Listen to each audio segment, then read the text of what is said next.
Are you someone that will just want to get the best of the best camera quality out of your phone without having to get a humongous camera gear? Then this video is for you. We'll be looking at the top 5 camera smartphones that money can buy. Alright, Mihinel Tech here, and if you like what you see, please help me to subscribe and turn on that notification by hitting the bell icon. Now let's get into the video.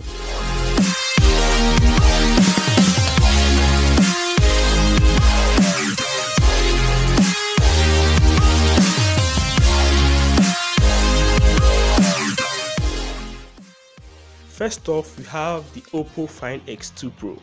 The Find X2 Pro has 4 cameras, 3 behind and 1 in front. For the back, you get a 48 megapixel sharpshooter. Yes, it's a sharpshooter because the images are so sharp. You can keep zooming and zooming and zooming and you don't get tired because it has a ton of detail. It has very nice dynamic range and it doesn't err on overexposure. You have a 13 megapixel telephoto lens for your zoom and you get a 48 megapixel ultra wide. You can shoot 4K video at 60 frames per second. Here is a demo.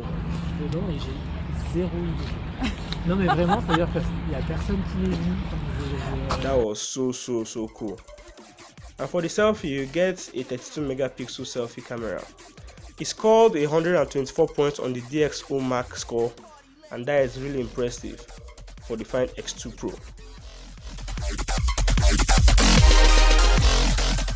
Next up is the Pixel 4 XL, the Google Pixel 4 XL. It has a dual main camera behind and a dual selfie camera. So for the main cameras behind, you have a 12.2 megapixel main camera, if that makes sense, and a 16 megapixel telephoto camera. It can shoot 4K video at 30 frames per second. This is the demo.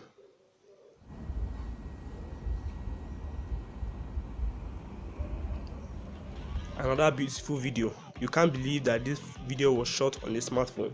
People are really vexed because they decided to leave out the ultra wide camera, which is very good for versatility, but that speaks to maybe. And for the selfie, you have a dual 8 megapixel camera with a time of flight sensor. It scored 112 points on the DxO Mark rating, and this is really good for the Pixel 4, I guess, but not good enough.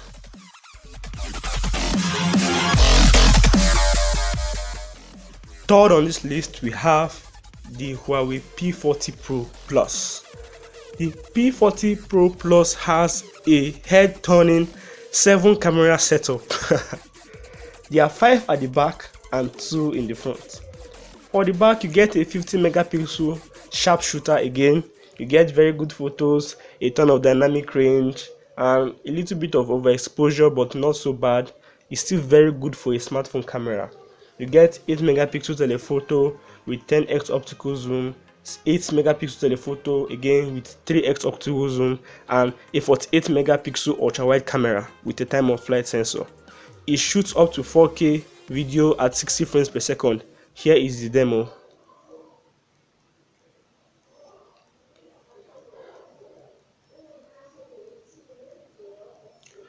Alright, another nice one.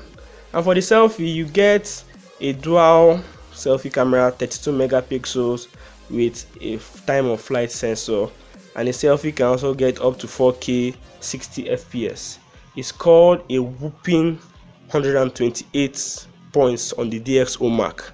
This is really nice, very nice for the P40 Pro. Alright, at second place we have the ever beautiful and very super expensive Samsung Galaxy S20 Ultra. It's ultra because of the size and the cameras. It has a mind-blowing 108 megapixel main shooter. It gets you very nice photos with a ton of dynamic range. It has a little bit of overexposure because of the large lens, but that is not bad. There are still very good cameras that you can find on the smartphone.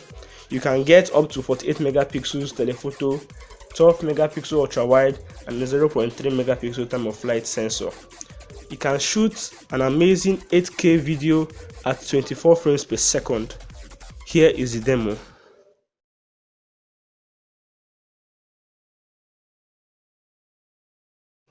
And for the selfie, you get a 40 megapixel camera. On the DxO Mark, it has 122 points, and this is very nice, even though it's not as good as I expected, but it's still very beautiful for the Galaxy S20 Ultra.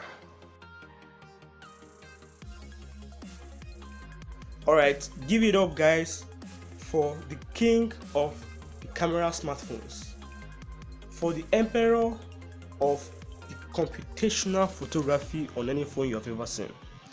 Give it up for the iPhone 11 Pro Max.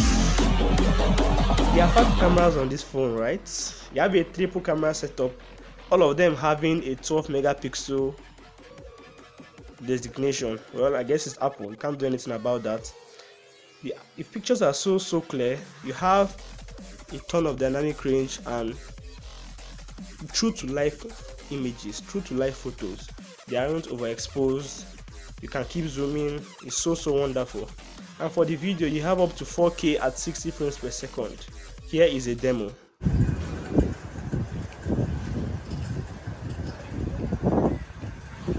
Right, very nice too. You have a dual camera at 12 megapixel at the front and also a 3D lens for your Face ID. The front can also shoot 4K at 60 frames per second. It scored 117 points on the DxO Mark test, but I don't know why. This camera is really wonderful and you should get at least 130 points, but it's DxO Mark and it is what it is. So these guys, the iPhone 11 Pro Max wins this round as the best camera smartphone in 2020.